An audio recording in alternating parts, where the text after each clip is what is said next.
эфире специальный выпуск новостей, в студии Ксения Лосева. Здравствуйте. Глава Коми Владимир Уйба записал видеообращение к жителям республики. Полную его версию смотрите прямо сейчас. Буры Донаертис. Добрый вечер, уважаемые жители республики. Сегодня я хочу рассказать вам о проекте СОНКа. Это социально ориентированные некоммерческие организации и как поддержка на федеральном уровне и на республиканском уровне вот таким социально ориентированным организациям Республики Коми оказывается. Вчера, 13 января, были подведены итоги первого конкурса 2022 года. Фонд президентских грантов подвел эти итоги. Координационный комитет фонда, председатель этого комитета Сергей Владимирович Кириенко. И были определены победители первого конкурса президентских грантов 2022 года. Что очень здорово, в их числе 11 проектов из Республики Коми. На их реализацию организации получат 9,5 миллионов рублей.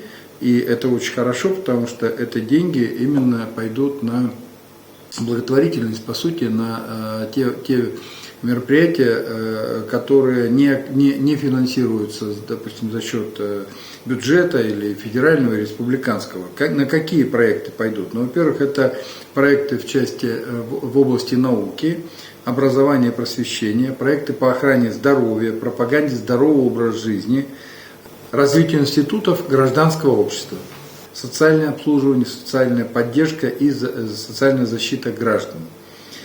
Кто у нас в числе вот таких победителей? Это автономная некоммерческая организация «Молодежные инновации» откроет технологический клуб искусственного интеллекта для детей и молодежи. Коми, организация Российского союза молодежи, проведет фестиваль «Коми. Студенческая весна». Организация «Сила жизни» организует вещевую помощь инвалидам и членам их семей. Ну и также будет организована работа по подготовке волонтеров, повышению социальной активности наших ветеранов. И, в общем, одним словом, наши общественники смогут реализовать свои инициативы и помочь очень многим людям самоориентироваться и самореализоваться. Всего на первый конкурс 2022 года из Республики Коми было представлено 92 проекта. Вот из 92 проектов 11, те, которые представлены из республики, они получили поддержку.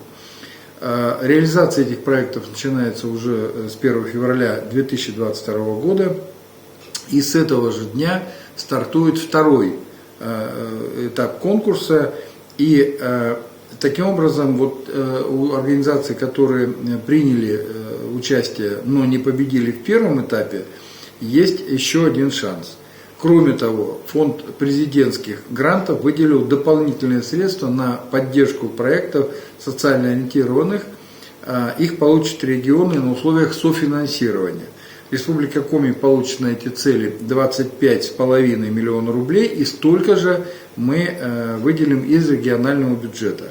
С 1 марта Министерство экономического развития и промышленности Республики Коми начнет прием заявок от организаций вот на этот проект, в котором будет софинансирование. Теперь о обстановке.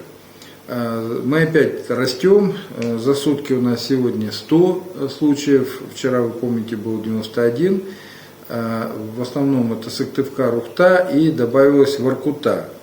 Из 100 случаев заболевших у нас 17 человек привитых, все они, у них заболевание протекает в легкой форме, амбулаторное течение, ну, либо средней тяжести, но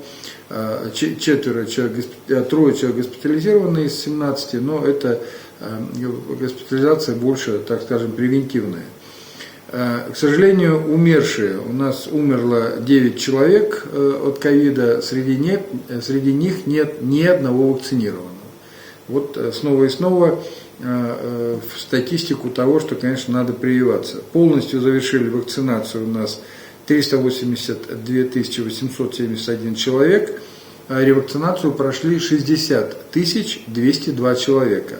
И при этом у нас достаточно вакцины, более 147 тысяч доз, Поэтому, пожалуйста, приходите и вакцинируйтесь. Сегодня состоялся федеральный штаб под руководством зампред правительства России Голиковой Татьяны Алексеевны.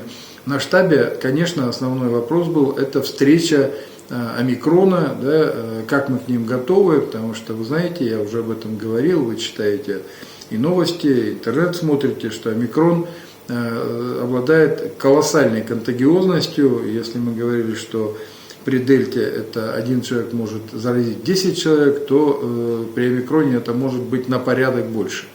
Поэтому, конечно, и при этом все страны, которые столкнулись уже с омикроном, без исключения говорят о том, что если человек привит, то, как правило, протекает в легкой стадии заболевания. Если же нет, все вплоть до развития пневмонии.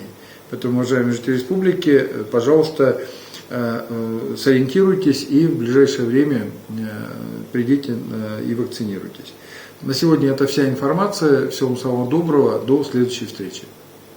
Это был специальный выпуск новостей. Всего доброго и до встречи в эфире.